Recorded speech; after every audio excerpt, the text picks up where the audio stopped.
যেনেকৈ ৰকিবুল হুছেইনে গড় মাৰি শেষ কৰিছিলে তেনেকৈ কংগ্ৰেছ পাৰ্টিটো মাৰি শেষ কৰিব।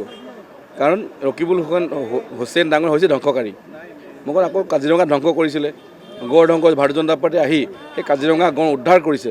তেনেকৈ কংগ্ৰেছ পাৰ্টি এতিয়া ৰকিবুল যিহেতু যে মানে ধ্বংসকাৰী ধ্বংস কৰিবই লাগিব কিবা এটা, সিটো মনে মনে বহি থাকিব নোৱাৰে। এতিয়া গড় ধ্বংস কৰা ৰখি যোৱাৰ কাৰণে নিজৰ পাৰ্টি ধ্বংস কৰিব গৈ আছে। মই সেইকাৰণে ভাবোঁ যে ৰকিবুল মই আকৌ কওঁ, যেনেকৈ গড় ধ্বংস কৰিছে, কাজিৰঙা ধ্বংস কৰিছিলে, এবাৰ কংগ্ৰেছ ধ্বংস কৰিব গৈ আছে। গৌৰৱ গগৈ নতুনকৈ আহিছে, গৌৰৱ গগৈ বুজি পোৱা নাই। গৌৰৱ গগৈতো এই পাকিস্তান বাহিৰত ঘূৰি ফুৰা মানুহ। গৌৰৱ গগৈ অসমত ইমান থকা নাছিল। গৌৰৱ গগৈ ডাঙৰীয়াই অসম ৰাজনীতি বেছি বুজি পোৱা নাই।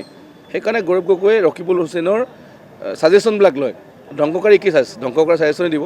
সেইকাৰণে ভাবোঁ যে দুয়োজনৰ প্ৰচেষ্টাত কংগ্ৰেছ পাৰ্টি ধ্বংস হ'ব গৈ আছে।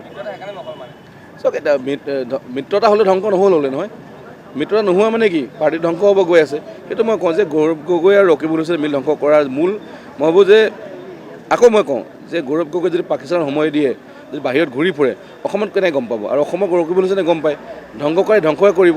সেইকাৰণে ৰকিবুল হুছেইনৰ প্ৰচেষ্টাত গড়ৰ নিচিনা আকৌ এই পাৰ্টিটো ধ্বংস হ'ব। আৰু গৌৰৱ গগৈ যিহেতু বিদেশত বেছিকৈ সময় দিছিলে, তেখেতে বিদেশৰ কথা চিন্তা কৰে, ইংলেণ্ডৰ কথা চিন্তা কৰে, ল'ৰা ছোৱালী ইংলেণ্ড পঠাই দিছে, অসমৰ কথা ক'ত গম পায়? চাওক পাকিস্তানৰ হয় নে ইংলেণ্ডৰ হয় মই নাজানো ক'ৰ হয়, কিন্তু এটা কথা গম পাওঁ, অসমৰ মুখ্যমন্ত্ৰী হ'ব নোৱাৰে।